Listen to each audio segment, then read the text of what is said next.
Short-lived challenge for the sprint podium as the Frenchman tumbled out of contention on lap 2 at turn 6. He was all in for the win, which eventually once again went the way of factory Ducati star Marc Márquez. The number 93 has taken all of our sprint wins so far in 2025, and that means he comes into the Grand Prix of Spain in just under 45 minutes time with a healthy 20-point lead in the World Championship. His closest rival, well, it was Alex Marquez on the Gresini Ducati, who has taken 5 second places in our Sprint Saturday so far this season.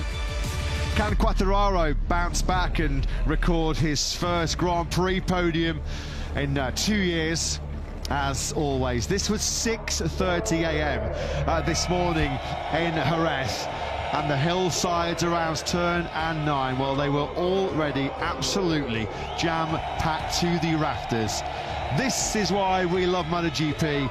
This is why we love coming to Jerez. As we mentioned, it's one of our blue ribbon events, a classic Grand Prix venue where we've seen so many classic, iconic battles down the years. Let's hope there's more in store. Over 25 laps coming your way at 2 p.m. local time. That was in the darkness in the early hours of this morning, and now soaking up some glorious rays of sunshine ahead of round 5 in 2025. It is a capacity sell-out crowd. Look at that, there's barely a spare blade of grass on the hillsides, barely a spare seat in the house. Hot conditions for what's the hottest ticket in world sport here today. We expect one of our biggest ever Spanish Grand Prix crowds. Beautiful part of Spain, this a lovely region of Andalusia, near the southern west tip of Spain. And most of the fans who have packed into this historic venue, well, they are here for one thing and one result and one rider, and that is the home hero Marc Márquez, who has already taken 3 of our opening 4 Grand Prix to put himself in a position of authority coming into round 5.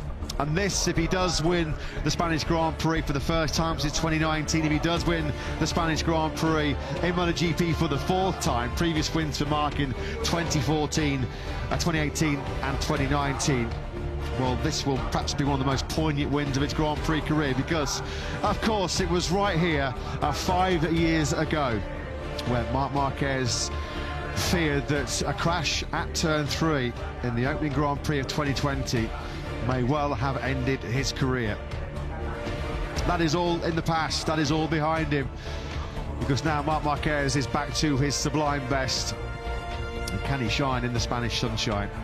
Matt Burton, Lewis Sotheby in the commentary box, bringing you all of the long build-up to this Spanish Grand Prix. Jack Appleyard down in pit lane, loving the shots of the crowd on the hillsides and in the grandstands.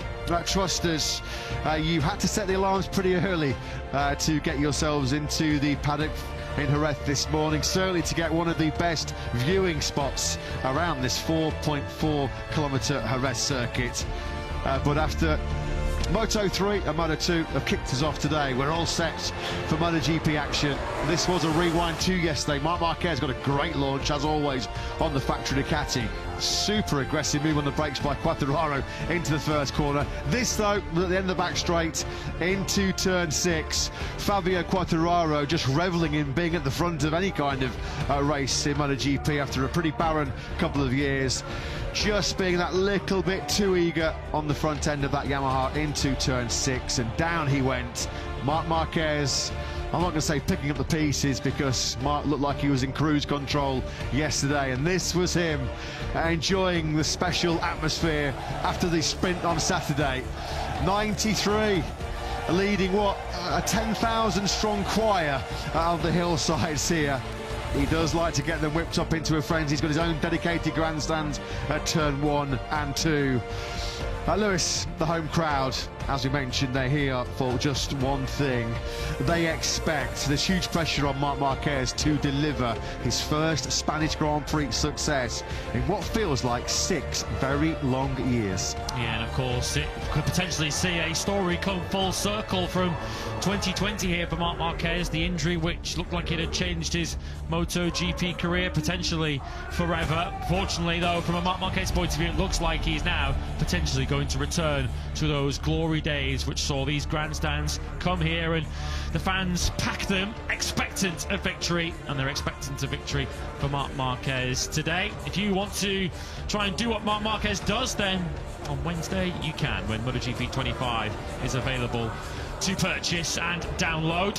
Hopefully you're much better at those video games than myself and Matt Pertar, because I can't say that I'm particularly good on those. Certainly not a threat for Marc Márquez any further down the line. But from the 93's point of view, he starts this Grand Prix as the favourite, even if he doesn't start it from pole position after the extraordinary heroics from Fabio Quartararo yesterday. We saw just how difficult it was for Quartararo to keep Marc Márquez behind him at the start of the sprint yesterday, and Marc Márquez will surely have his sights set on getting past that Yamaha very quickly once this race gets underway. And what a sight that is. It's MotoGP at its most popular best. There's been an incredible sort of goosebump feeling when you just walk into the paddock here. There's nothing quite like it when you walk in on race day morning at Jerez. In darkness, it's pitch black, but you can hear the tens of thousands of fans already making a raucous noise on the hillsides. This is another flashback to yesterday's sprint.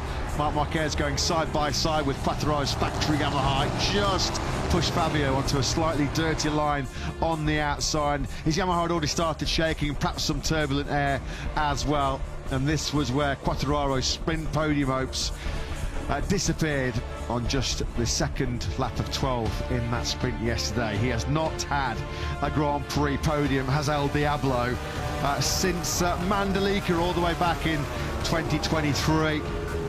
But as he said to the media last night, he was just enjoying the fact that he looks back to his old best. He looks competitive again after all of his recent struggles on the factory YZR M1. It was all in for the win. It was win it or bin it. Sadly, it was the latter on this occasion. But can Fabio Quartararo end that podium drought? Well, the master is here, and he really is a master around Jerez. Nobody in Grand Prix history, and we've been coming here for nearly 40 years, has won more races, more Grand Prix around the Circuito de Jerez-Ángel Nieto than the GOAT, Valentino Rossi. Here, of course, to roar on Frankie Morbidelli and Fabio Di Gianantonio. Buongiorno, yes, hello Valentino. We hope you enjoy your afternoon here in Spain.